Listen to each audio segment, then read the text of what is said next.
할렐루야.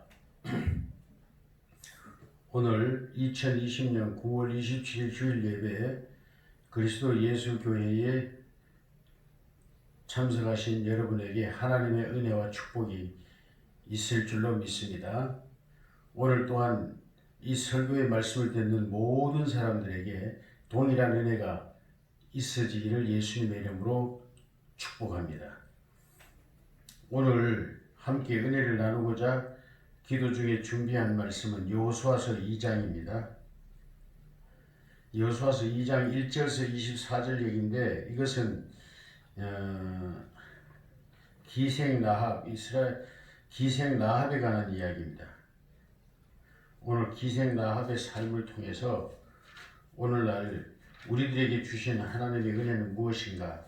왜 기생 여리고서의 기생 라합, 보잘것없는 한 여인 기생 라합이라는 이야기를 이 위대한 책 성경에 기록되게 하셨으며, 그러면 이 기록된 하나님이 기록하신 그 속내 하나님의 마음은 무엇으로 왜 이 기생 라합의 이야기를 이 위대한 책 성서에다가 기록해서 오늘 우리들에게, 아니 역사 속의 모든 인류들에게 읽게 하셨는지 그 내용을 중점적으로 살펴보면서 함께 은혜를 나누고자 합니다. 여호수아 2장 1절에서 24절까지 말씀입니다. 성경 낭독은 생략하겠습니다. 여러분이 각자 살펴보시고 또 따로 읽어보시면 제 이야기의 이해가 되실 겁니다. 여기에 오늘 이야기의 중심은 기생 라합인데요. 기생 라합의 삶에 대해서, 그리고 그의 소망에 대해서, 그의 믿음에 대해서 함께 이야기를 나누면서 기생 라합을 통하여 오늘 우리들에게 하나님은 무엇을 말씀하고자 하시는가, 하나님은 우리들에게 무엇을 깨닫게 하시려는가, 그 점에 중점을 맞추어서 은혜를 나누도록 하겠습니다. 오늘날이나 옛날이나 고대로부터 기생은 있었고요. 그러나 이 기생들의 삶을 살펴보면, 자세히 들여다보면 다 참 힘들고 어려운 삶 속에 마지막 선택으로 선택한 삶의 방법이 바로 기생입니다. 물론 기생도 여러 가지가 있습니다. 상류 기생이 있고 하류 기생이 있는데, 상류 기생이야말로 오히려 일부 여성들 중에는 부러워하고 참 선망의 대상이 되는 그런 기생도 있습니다. 옛날에 임금을 접대하는 그런 기생들, 또는 오늘날도 그렇습니다. 상류층 사회의 사람들을 접대하는 그런 기생들은 수입도 어마어마하고, 수입도 보통 사람들 중소기업 이상 되고요. 대기업 다니는 보다 낫습니다. 그런가 하면 전부 좋은 외제차 타고 호롭게 삽니다. 그런가 하면 또 그 밑으로 해서 마지막으로 가면 참 그들의 삶은 힘들고 어렵습니다. 비참합니다. 정말 생활고가 어려워서 너무너무 살기 힘들어서 이 마지막 삶의 방법으로 선택한 것이 바로 기생인 것입니다. 아마 이 성서에 나오는, 여호수아에 나오는 기생 라합도 제가 볼 때 이 전체적인 맥락으로 볼 때 인류 기생은 결코 아니었을 것입니다. 또한 그가 거주한 거주지나 이런 모든 정황을 살펴볼 때 그녀는 매우 가난하게 살았고 힘들고 어려운 삶을 유지하며 살아왔다는 것을 알 수가 있습니다. 문제는 뭐냐? 아무리 삶이 힘들고 어렵고 절망 같을지라도 그 삶을 극복하려고 하는 그 의지, 곧 소망이 있느냐라는 것입니다. 우리가 그렇습니다. 어떤 데 관심이 있느냐에 따라 우리가 귀가 열리는 소식이 다릅니다. 어떤 사람은 주식에 관심 있는 사람은 날마다 주식에 관한 이야기만 하면 귀가 번쩍 열립니다. 그런가 하면 또 정치에 관심 있는 사람은 정치 얘기만 하면 열을 내고 싸워가면서까지, 혈기를 내면서까지 정치 이야기에 열을 올립니다. 그런가 하면 또 전쟁 이야기라든가 이런 자기의 관심사에 따라 어떤 이야기에 반응을 크게 하기도 하고 매우 관심 없어 하기도 합니다. 마찬가지입니다. 모든 사람들이 그러합니다. 오늘 여러분도 마찬가지입니다. 물질 문제를 벗어나고자 하는 사람은 축복 설교를 하면 아마 제일 좋아할 것입니다. 그리고 병으로 힘들어하는 사람에게는 신유의 설교를 하면, 병 낫는 하나님의 신유의 설교를 하면 아마 가장 즐거워하고 기뻐할 것입니다. 이와 같이 오늘날도 우리들에게 어떤 처지에 있고 어떤 것에 관심이 있느냐에 따라 하나님의 복음의 말씀도 귀가 크게 열리기도 하고 관심이 없어지기도 하는 것입니다. 그러면 결국 무엇입니까? 이 기생 라합이 이 이야기하는 그 이야기를 들어보았을 때 이 기생 라합은 이스라엘과 이스라엘 하나님에 대한 관심이 굉장히 지대하게 높았다는 걸 알 수 있고, 그 모든 이스라엘 백성들의 이동 경로를 통하여 역사하시는 하나님에 관한, 이스라엘과 하나님에 관한 이야기를 다 알고 있었다는 것으로 볼 때 이 여인은 바로 이스라엘을 이끄시는 하나님, 노예 가운데 그 애굽의 노예 생활하는 그 이루 말할 수 없는 노예로서의 삶을 살아가는 비참한 이스라엘을 구원하시고 그들을 성민을 만드시기 위하여 어마어마한 기적과 이적들을 일으키면서 오늘날까지 인도해오는 왔다는 이런 이야기들을 다 알고 있다는 걸 볼 때 이 여인은 곧 이스라엘과 이스라엘 하나님에 대한 관심이 지대히 높았다는 것이고, 그 관심이 지대히 높았다는 것은 이 여인이 바로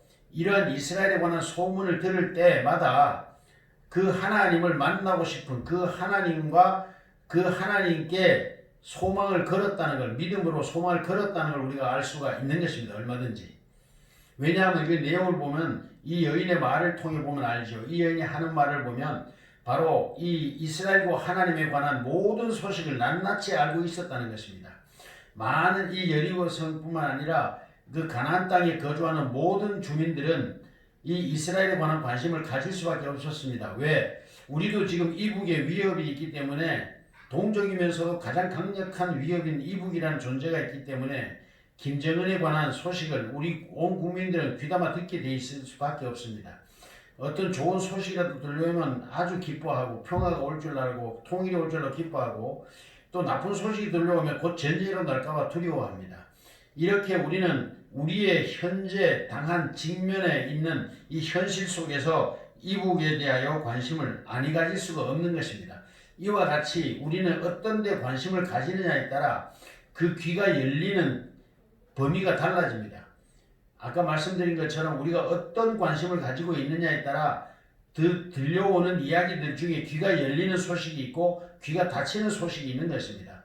이 여인은 바로 이스라엘과 하나님에 대한 소식을 다 자세히 알고 있었다는 것으로 봤을 때 이 여인의 소망은 바로 자기의 구원, 나를 구원할, 이 삶 속에서 나를 구원할 자를 찾고 있었다는 것을 우리가 얼마든지 추측을 해볼 수 있습니다. 그렇지 않았다면 이스라엘에 대해 그런 큰 관심을 가지진 않았을 것입니다. 물론 그 당시에 모든 가나안 사람들은 이 이스라엘에 관한 소식을 들었고, 그들이 믿는 하나님이 그 가나안 땅 전체를 이스라엘 백성들에게 줄 것이라는 약속을 받았다는 이야기도 함께 전해 들었을 것입니다. 그러므로 이스라엘의 소식에 귀를 기울일 수밖에 없었을 것입니다. 그러나 많은 사람들이 다 들었지만 그 이스라엘의 하나님에 대한 관심은 없었던 것입니다. 그러나 이 기생 라합은 자기의 그 절망스럽고 고통스러운 삶 속에서도 이스라엘뿐만 아니라 이스라엘의 하나님에 대한 관한 그 소망을 가지고 있었습니다. 그 하나님을 만나고 싶고 그 하나님을 알고 싶은 소망이 있었습니다. 왜? 그의 삶이 너무나 절망스러웠기 때문입니다. 많은 사람들은 너무나 절망스러운 일이 갑자기 닥쳐올 때 자살을 하거나 삶을 포기해가지고 노숙자가 된다거나 하는 경우가 상당히 많습니다. 그러나 이 여인은 그런 삶을 선택하지 않고 최후의, 참으로 여자로서 가장 치명적이라 할 수 있는 기생의 삶을 살고 있었고, 그녀는 인류기생이 결코 아니었습니다. 무엇을 볼 때? 그녀가 사는 처지를 볼 때 그렇습니다. 그녀는 바로 성벽 위에 살았습니다. 오늘날 여러분도 저는 가까운 그 남한산성을 가봤습니다.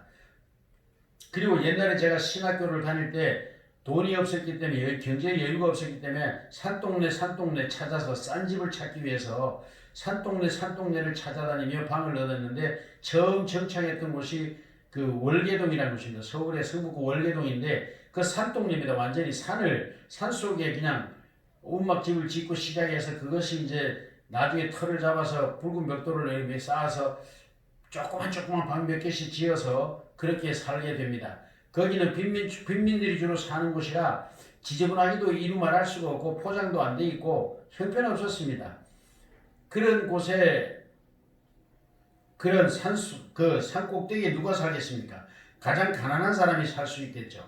그렇습니다. 이 기생 나합은 여리고 성 중에서도 가장 험준한 곳. 그러니까 이 여인이 이스라엘의 정탐꾼, 2명의 정탐꾼을 쉽게 만날 수 있었던 것은 우리가 2가지 요인으로 볼 수가 있습니다. 그녀가 바로 정탐꾼들이 숨어 들어가기 좋을 산속, 어떤 성벽을 높이 쌓기도 힘든 그런 산세가 험한 곳에 그를 통해서 아마 정탐꾼이 들어가지 않겠습니까? 침입하지 않겠습니까? 정탐꾼이 어떻게 성문을 통해서 들어갈 수가 있겠습니까?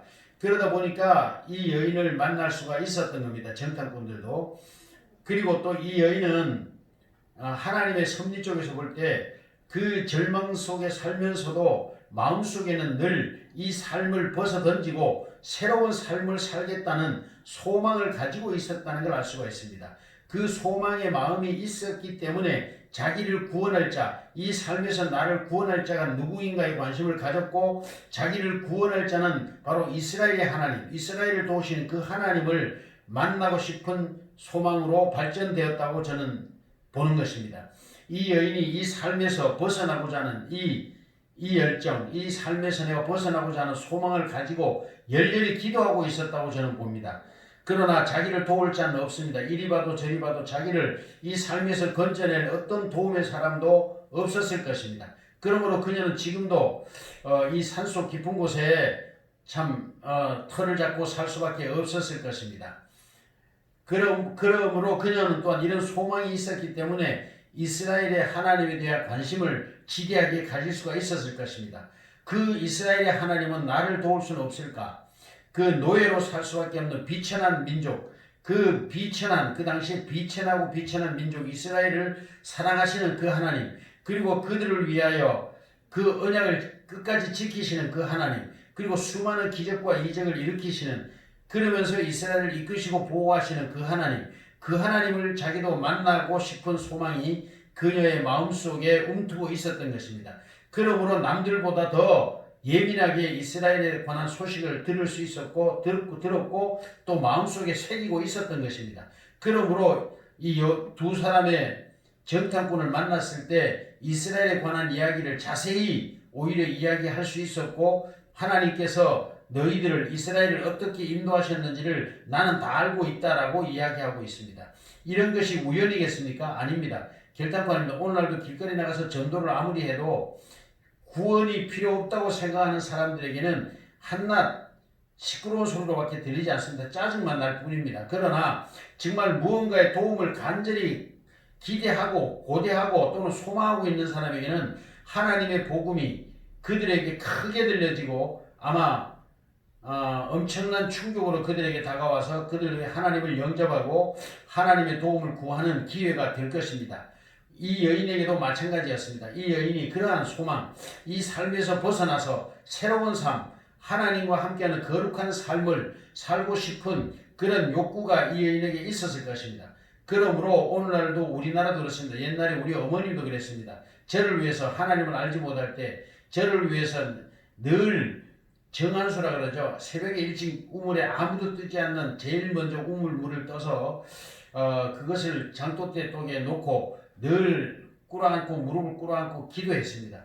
하늘에 계신 천지신명이시여 그러면서 그 천지신명은 우리 민족들이 하늘의 옥황상제, 그러니까 하늘과 땅 중에 가장 위대하고 높은 왕 중의 왕, 옥황상제, 가장 높은 곳에 높고 거룩한 보좌, 옥황상제라잖아요. 보좌에 계시는 상좌에 앉아 계시는 그 하나님께 기도했던 우리 민족의 풍습이 있습니다. 우리 어머니들의 유래가 있습니다.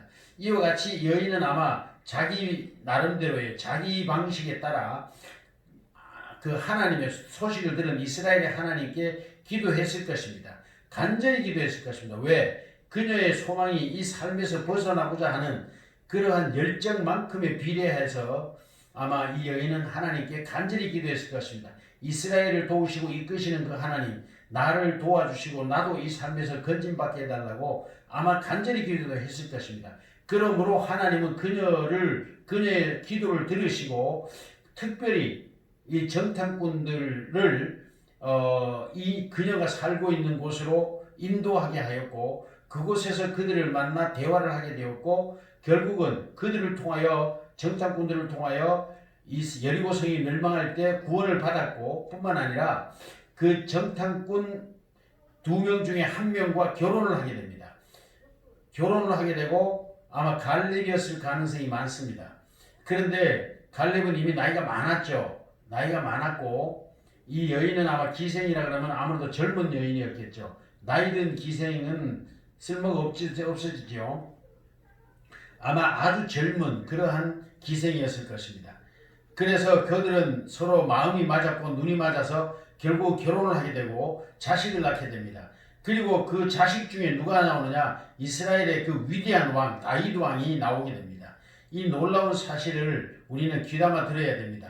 이 여리고성의 이방인이었고 또 직업도 하찮은 가장 참 비참한 삶을 사는 기생 라합이었지만 이 여인을 통하여 하나님은 이스라엘의 위대한 왕 다윗 왕의 조상이 되게 하셨습니다. 이와 같이 오늘날 우리들의 삶이 비참하고 힘들고 어렵고 고난 중에 있을지라도 참으로 죽고 싶을 만큼 고난 중에 있을지라도 결코 낙심하지 아니하고 이 이스라엘의 하나님 곧 예수 그리스도의 아버지 곧 우리들의 아버지 하나님에 대한 소식을 들을 때 그 믿음으로 화합되면 새로운 변화 하나님을 만나는 축복이 임할 것이고 그 축복을 통해서 새로운 삶을 살게 될 뿐만 아니라 장차 어떠한 삶이 그에게 하나님의 영광 가운데 나타나게 될지 우리는 알지 못합니다. 그러므로 우리는 어떤 절망과 어려움 속에 있을지라도 결코 낙심해서는 안 됩니다. 이 여리고성의 기생 라합도 바로 그런 소망을 가지고 끝없이 이 소식이 들려오는 이스라엘의 하나님에 대한 소문이 들려올 때마다 기도했을 것입니다. 그리고 줄기차게 기도하자 하나님은 이 이스라엘의 정탐꾼 2명을 이 기생 라합과 극적으로 만나게 하시고 또 기생 라합으로 말미암아 이스라엘의 정탐꾼이 붙잡히지 않고 또 구원을 받게 하고 또 이스라엘로 말미암아 이 기생 라합과 그 가족이 다 구원을 받게 할 뿐만 아니라 그 정탐꾼 중에 1명과 결혼을 하여 마침내 이스라엘의 위대한 다윗 왕의 조상이 되게 하시는 이 놀라운 섭리를 우리는 봐야 합니다. 그러므로 우리는 어떤 어려움과 고난과 역경이 있을지라도 결코 낙심해서는 안 됩니다. 이스라엘의 하나님 곧 예수 그리스도의 아버지 곧 성령으로 우리를 낳으사 우리로 하여금 하나님의 자녀가 되게 하시는 권세를 주신 그 하나님을 만나고 또 그 하나님을 통하여 우리의 삶의 역경을 극복하고자 하는 이겨내고자 하는 그러한 믿음으로 화합되는 축복과 은혜가 여러분에게 이 말씀을 듣는 모든 분들에게 있어지기를 축원합니다. 있어질지어다. 할렐루야. 그렇습니다. 저는 이 말씀을 또한 제 자신에게도 하는 말씀입니다. 저도 심히 어렵고 힘듭니다.